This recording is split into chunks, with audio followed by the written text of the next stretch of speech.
Assalamualaikum warahmatullahi wabarakatuh. Kami dari kelompok 4 ingin mempresentasikan tipe-tipe dari algoritma penjadwalan.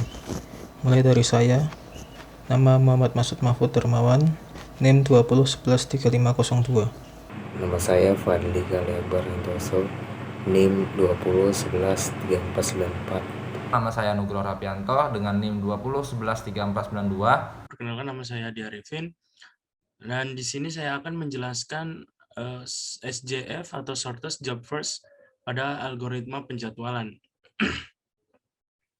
Nah, SJF atau Shortest Job First pada algoritma ini setiap proses yang ada di ready queue akan dieksekusi berdasarkan burst time terkecil. Hal ini mengakibatkan waiting time yang pendek untuk setiap proses, dan karena hal tersebut maka waiting time rata-ratanya juga akan pendek, sehingga dapat dikatakan bahwa algoritma ini adalah algoritma yang optimal. Nah, kita SJF atau Shortest Job First terbagi menjadi dua. Yang pertama non-preemptive, dan yang kedua SJF atau Shortest Job First preemptive. Di sini yang pertama kita akan membahas tentang non-preemptive. Oke, di sini kita menganalogikan bahwa P1, P2, P3 ini adalah pasien yang ingin mengantri untuk diperiksa oleh dokter. Nah, yang pertama pasien 1, dia datang pada jam 0, yang artinya dia langsung diperiksa.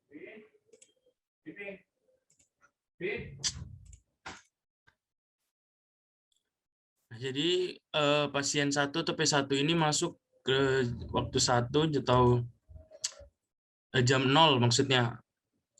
Jadi masuk, nah pada jam ke-1 masih tidak ada pasien, jadi tetap diperiksa. Nah, kemudian pada jam kedua ini ada P2, arrival time-nya pada jam kedua. Nah,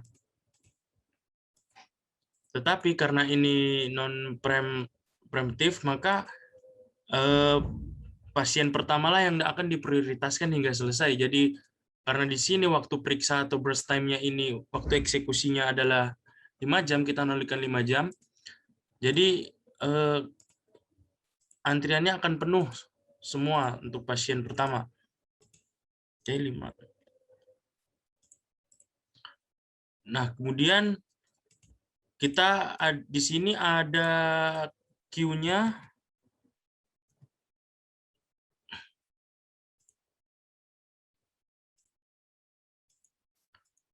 Jadi P2 di sini di sini ada queue-nya yaitu P2 dan P3. Nah, sebelum masuk ke dalam antrian untuk diperiksa, P2 dan P3 ini kita bandingkan dulu mana burst time yang paling cepat. Dari sini kita bisa lihat bahwa P3 memiliki waktu burst time atau waktu diperiksa untuk dokter, jika kita analogikan, 1 jam, dan pasien 2 atau P2 ini membutuhkan waktu eksekusi atau periksa 2 jam. Sehingga P3 lah yang masuk pertama ke dalam antrian, setelah itu P2. Setelah itu P2, karena tidak ada yang dibandingkan, maka P2-nya langsung langsung masuk ke dalam antrian setelah P3 selesai dieksekusi. Burst time 2 jadi 2 kolom. Oke. Nah, di sini kita bisa menghitung waiting time-nya dan turnaround time-nya. Nah, waktu tunggunya di sini karena P1 masuk pada jam 0 atau pertama kali, jadi dia langsung dieksekusi. Untuk time-nya habis. Nah, kemudian kita lihat di sini pasien kedua memiliki arrival time-nya itu seharusnya pada jam 2. Tetapi karena ada pasien 1 yang lebih diprioritaskan, maka dia mulainya pada jam ke-6. Jadi kita hitung jaraknya 1, 2, 3, 4. Nah, waiting time-nya 4. Kemudian kita lihat P3 yang seharusnya masuk di arrival pada jam 3.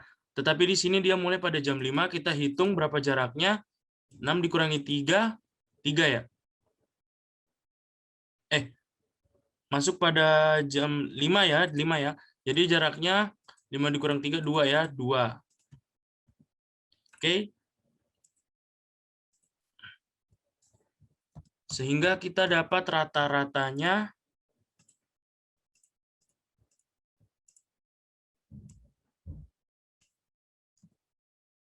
2 bagi 3. Oke.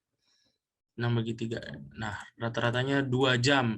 Waktu tunggunya rata-ratanya 2 jam. Nah, sebenarnya itu kalau dalam eksekusi dalam algoritma penjadwalan waktunya itu ms.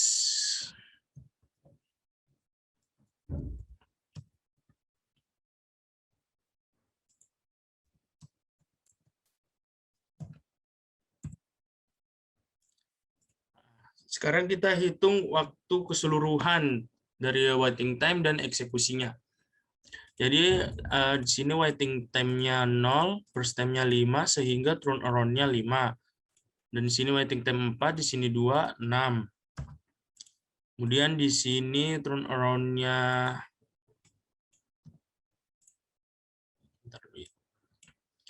Nah, di sini turnaround-nya 2, di sini 1, sehingga 3.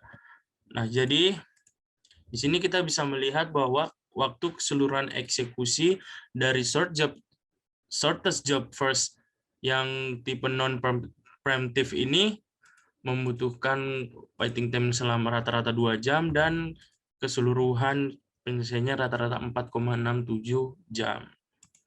Jadi ini waktu dokter selesai periksa seluruh pasien, jika dianalogikan seperti itu. Kemudian kita masuk ke SJFP atau Short Job First Preemptive. Di sini sedikit berbeda ya. Di sini dia memprioritaskan burst time yang tercepat atau waktu eksekusi yang paling cepat. Nah, itu diprioritaskan. Jadi misal di sini, oke, kita nolkan dulu semua ini biar enggak. Nah, di sini kita lihat pasien pertama atau P1 masuk pada arrival time 0. Jadi mulai dari sini 0. Oke. 1 2. Nah. Oke, sorry. Nah, di sini kita berhenti dulu. Mengapa? Karena pasien 2 pasien 2 memiliki arrival time waktu kedatangan 2. Nah, dan burst time-nya 2. Nah, di sini P1 sudah dipakai 2, jadi sisa eksekusinya ada 3 jam. Kemudian P2 masih 2 jam, P3 1 jam. Nah, di sini kita bisa lihat bahwa pada arrival time atau jam kedua ini, P2 masuk. Nah, lalu kita bandingkan dengan P1 yang sedang dieksekusi. Nah, kita lihat di sini, P2 memiliki waktu burst time lebih cepat sehingga diprioritaskan. Nah, sehingga P2 masuk ke dalam antrian. Kita 1, nah 2. Jadi habis. P2 sudah selesai. Nah, di sini seharusnya pada jam ketiga tadi kita berhenti ya. Kenapa saya tidak berhenti? Karena di sini P3 dan P2 sama-sama memiliki waktu burst time 1 ya. Oke, kita ulangi, kita hapus dulu. Nah, di sini P2 sudah melewati 1 jam, sehingga waktu eksekusinya selesai 1. Nah, pada jam ketiga, ada P3 yang mau masuk, dia memiliki burst time 1. Tetapi P2 juga sudah dieksekusi 1 jam, sehingga dia memiliki sisa eksekusi 1 jam. Karena sama-sama 1 jam, maka P2 diteruskan untuk melanjutkan pemeriksaan. Nah, kemudian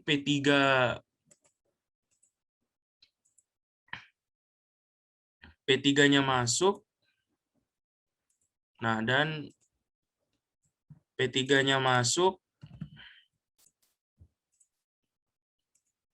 Oke, dan kita lihat di sini ini punya 0, ini punya 0. Nah, sisanya ada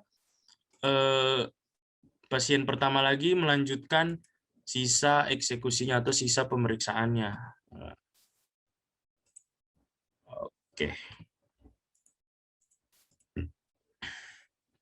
Nah, di sini kita bisa lihat bahwa P1 memiliki dua kali kalau dibilang dua bagian eksekusi ya. Ini bagian pertama saat di sini dan bagian kedua. Nah, untuk menghitung waiting time-nya untuk P1 ini 0. Kemudian kenapa 0? Karena dia pertama kali masuk sudah melakukan dua kali. Dia pertama kali masuk langsung dilakukan eksekusi, tetapi berhenti pada jam kedua. Nah, 0. Nah, kita lihat di sini berhentinya bagian pertama itu berhenti di waktu kapan.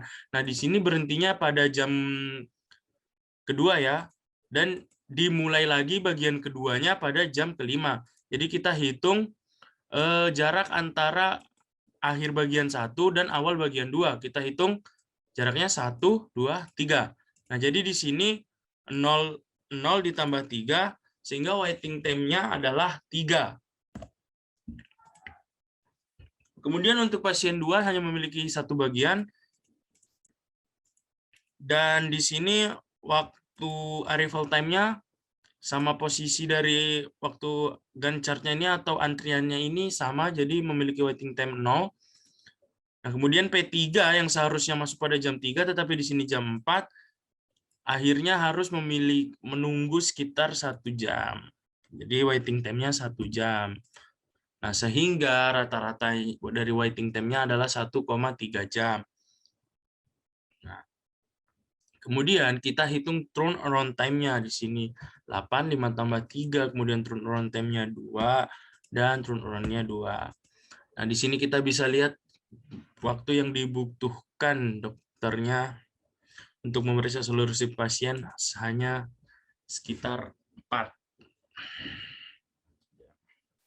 Oke, di sini mungkin dari kedua shortest job first ini bisa dilihat ya perbedaannya ya.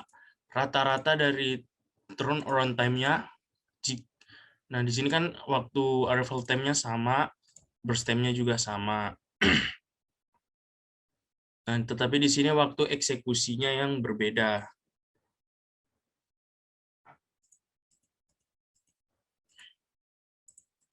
Di sini rata untuk yang NP atau non preemptive ini waktunya 4,6 jam, hampir 5 jam. Sedangkan pada turnaround yang preemptive ini hanya rata-ratanya sekitar 4 jam. Oke, demikian dari saya. Saya akan menyerahkan kepada teman saya untuk menjelaskan algoritma penjadwalan lainnya. Penjadwalan prosesor FCFS. FCFS merupakan algoritma penjadwalan CPU yang paling sederhana, di mana proses yang tiba terlebih dahulu akan dilayani terlebih dahulu. Langkah pertama, kita jumlahkan burst time-nya. 4 ditambah 6 ditambah 3 sama dengan 13.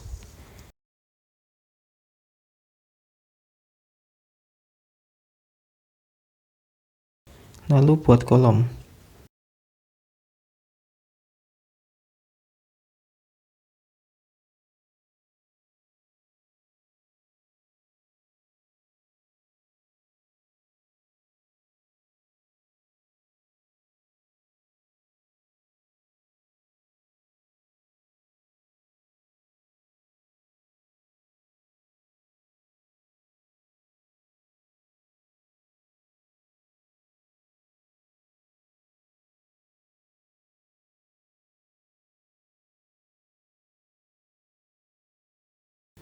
Lalu, kita proses terlebih dahulu P1.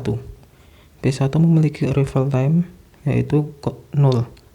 Lalu burst time-nya 4.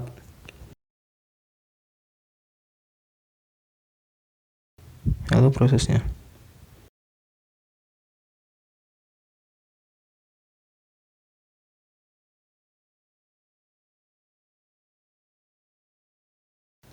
Lalu WT-nya dimulai dari 0 dan Ft-nya sampai 4.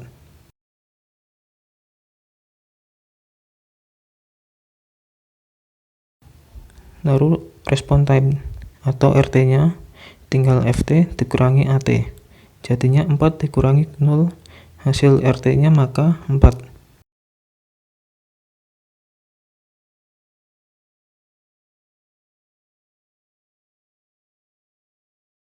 Lalu dilanjut proses P2. Dimulai dari 5 berjalan sampai 10.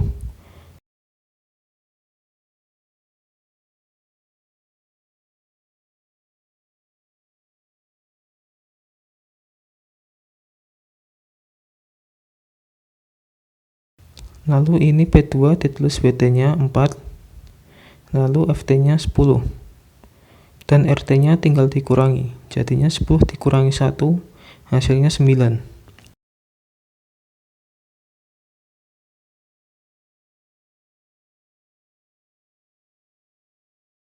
Kemudian P3. P3 dimulai dari 11, lalu berjalan sampai 13.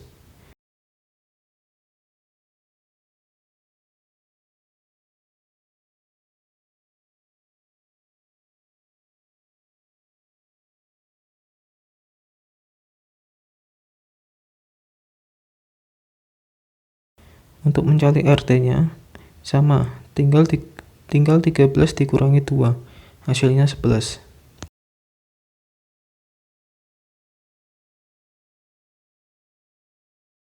Lalu tinggal kita mencari AWT dan TI-nya. Untuk mencari AWT-nya adalah TI dibagi banyak proses.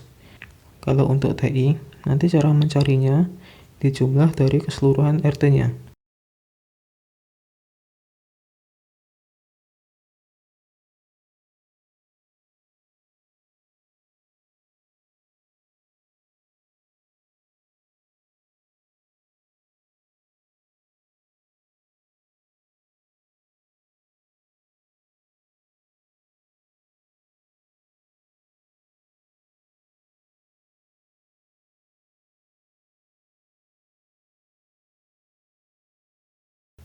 Yaitu 4 ditambah 9 ditambah 11 sama dengan 24.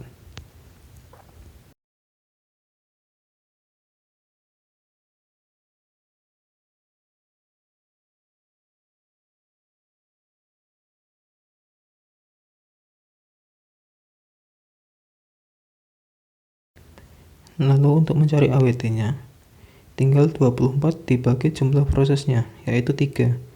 Tinggal 24 dibagi 3 sama dengan 8.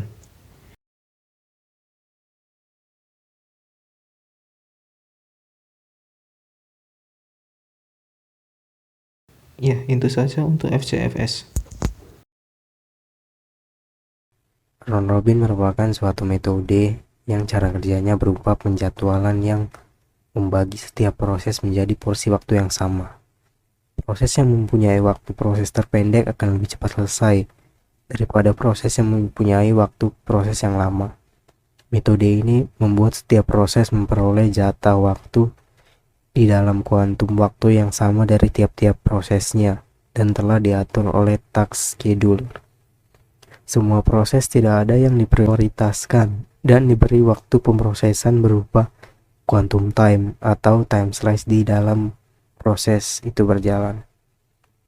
Apabila quantum time atau time slice tadi belum habis dan menunggu selesainya operasi input atau output, maka proses tersebut akan diblok dan dialihkan ke proses lain. Round robin dibuat sedemikian rupa untuk memenuhi kebutuhan time sharing. Time sharing berguna untuk meningkatkan waktu respon dalam proses pembaruan. Waiting time pada round robin tidak optimal, namun waktu respon pembaruan rata-rata lebih baik. Nah, contohnya di sini quantum time-nya misalnya 2. Nah, misal P1 ini dimulai dari 0 dan dia itu waktu eksekusi. Sini P1 dia memulai prosesnya pada 0, terus dia membutuhkan waktu waktu eksekusi 5 jam. Karena quantum time di sininya cuma 2 jam. Jadi sini bisa isi 2. Nah, seperti itu. Nah, di 2 jam ini P1 tidak bisa diganggu gugat atau batalkan prosesnya oleh yang lainnya. Nah, setelah P1 jalan, kan arrival time P2 nya di 2 nih. Jadi ininya di sini ada P2. Nah, P2 ini jalan 2 jam.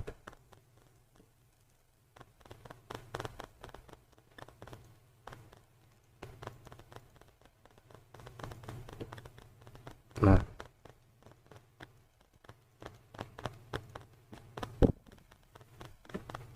karena burst time-nya P2 ini cuma 2 jam, jadi dia membutuhkan 2 jam dan tidak dilanjutkan lagi nanti.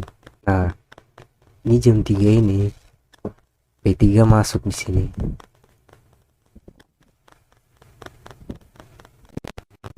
Nah, di sini kita lihat siapa yang duluan, P1 apa P3. Nah, di sini P1 yang duluan, berarti kita harus menjalankan proses P1 lagi di sini sebanyak 2. Karena quantum time di sini batasnya cuma 2.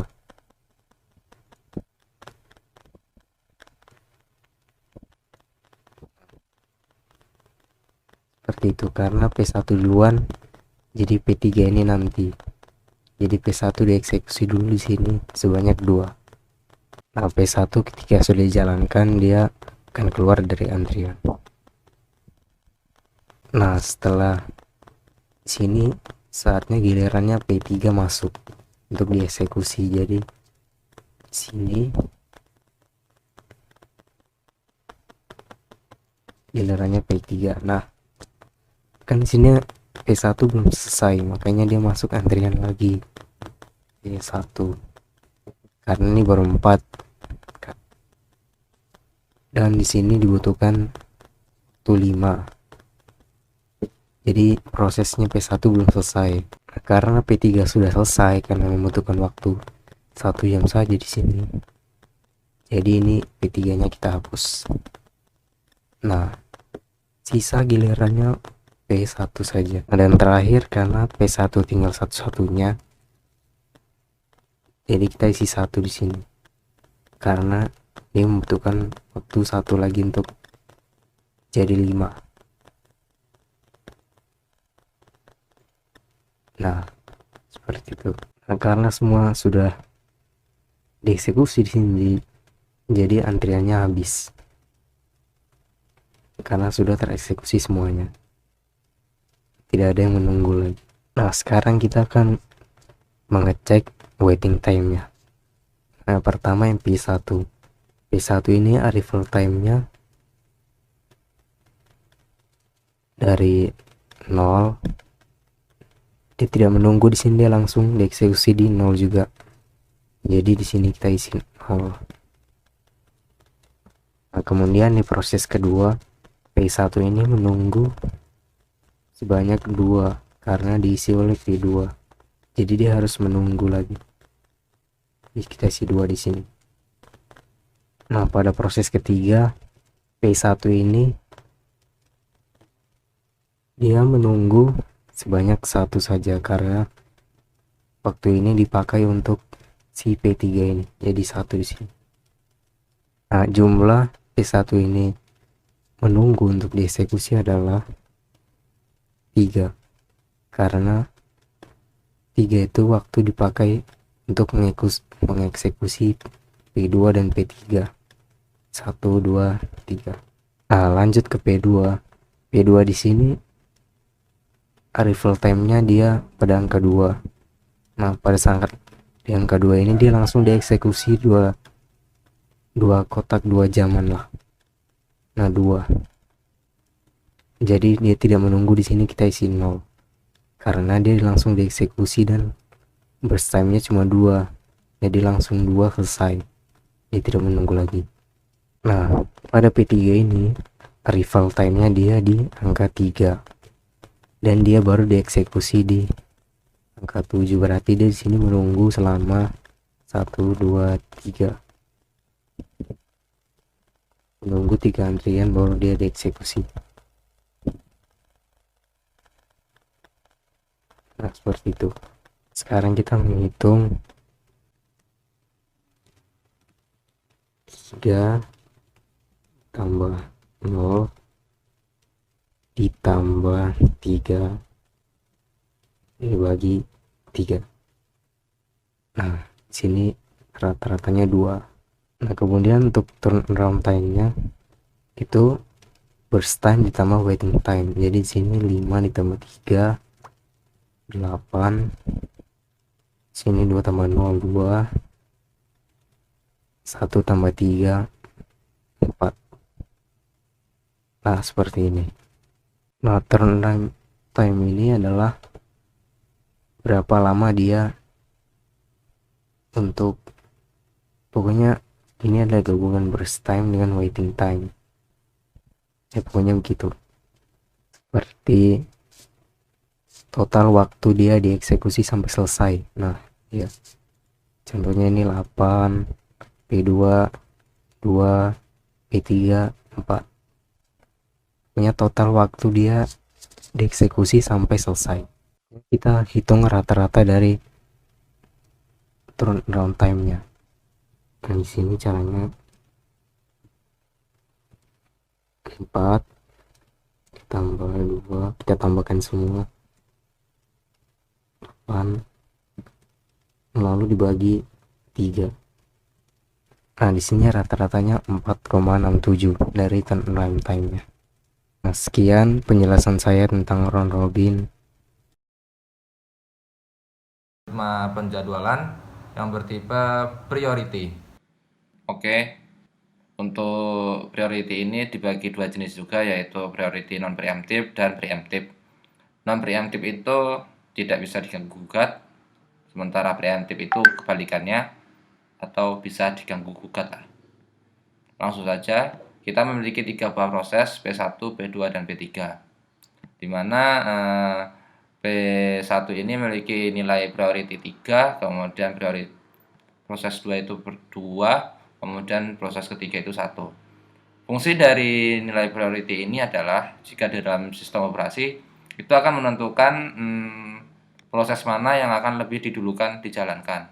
Jika sebuah proses itu merupakan suatu hal yang penting untuk di dalam sistem operasi, maka akan lebih didulukan yang paling tinggi nilai priority-nya.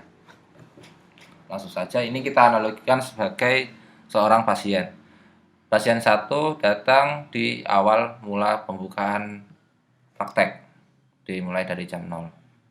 Kemudian dia membutuhkan waktu pengerjaan itu sebanyak 5 jam.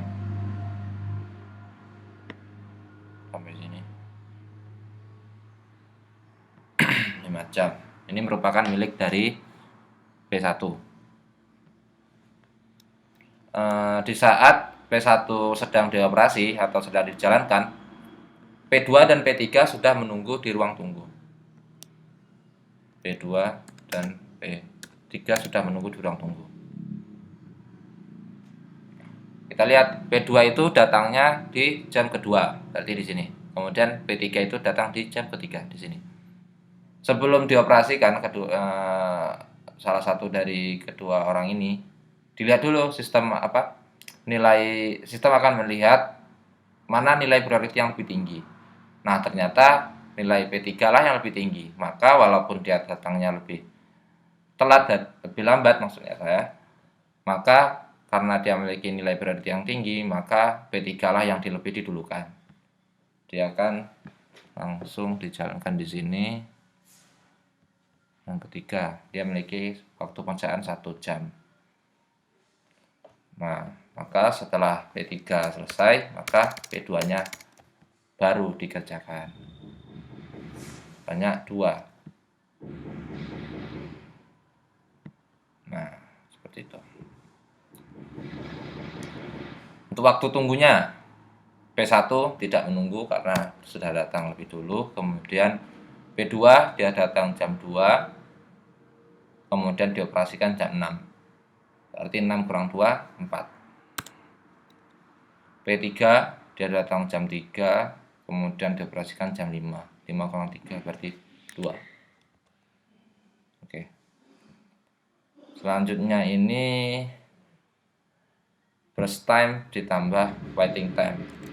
5, 2 tambah 4, 6, 3. Oke, sekarang kita sum.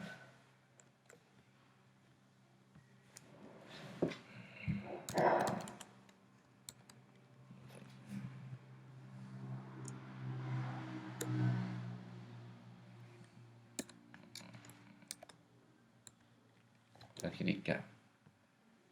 Hasilnya 2. Cari rata-ratanya nih. Kemudian 2. Ini 4,66667. Seperti itu. Jadi ini hasil dari menggunakan penjadwalan yang non preemptive. Baik, selanjutnya kita akan membandingkan priority preemptive dengan hasil dari priority non preemptive dengan nilai yang sama. Maka selanjutnya kita akan memasukkan P1. P1 itu masuk pada jam pertama kali buka.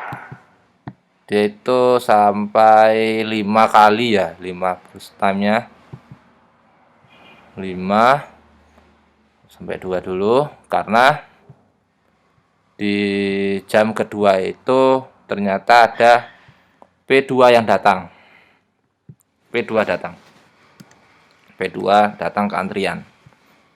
Selanjutnya kita bandingkan. Sistem akan membandingkan antara P1 dan P2 mana yang lebih prioritas. Ternyata prioritasnya lebih baik, lebih tinggi P2.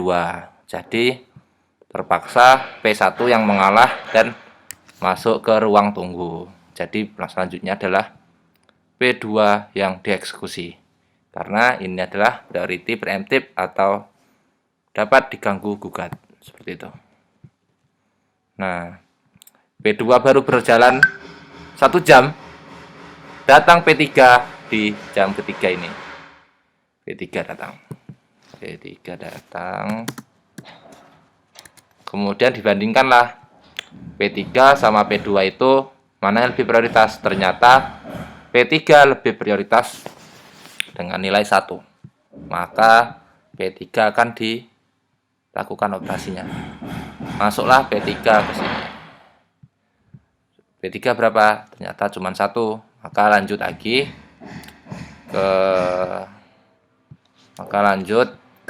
kembali ke P2. Karena P2 sama P1 itu kan sisanya P2 sama P1. Nah, antara P1 sama P2 adalah yang paling tinggi P2. Maka lanjutkan dengan P2. P2 tadi first time-nya 2. Di sini sudah berjalan 1.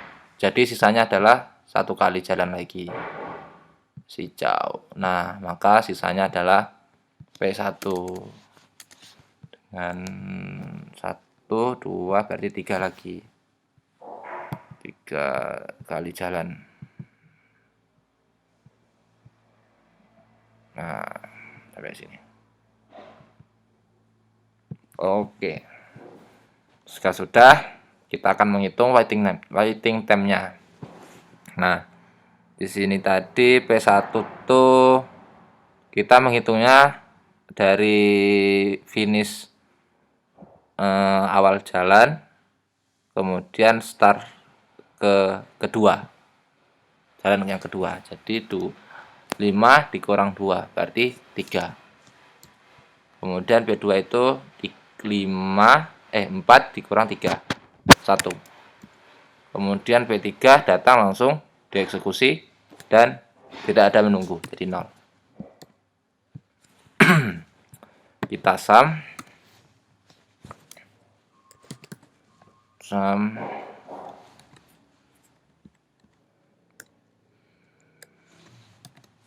bagi 3. 1,3333. Kemudian ini 5 tambah 3, turnaround time-nya itu burst time tambah waiting time.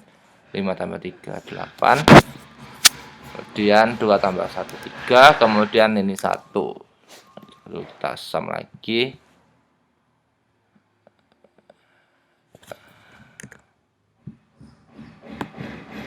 Kita sum juga. Nah, nilainya adalah 4. Jadi mana yang lebih bagus? Nah, ternyata lebih cepat yang priority preemptive dengan nilai 1,3 dan 4, sementara priority non preemptive itu bernilai 2 dan 4,666. Seperti itu.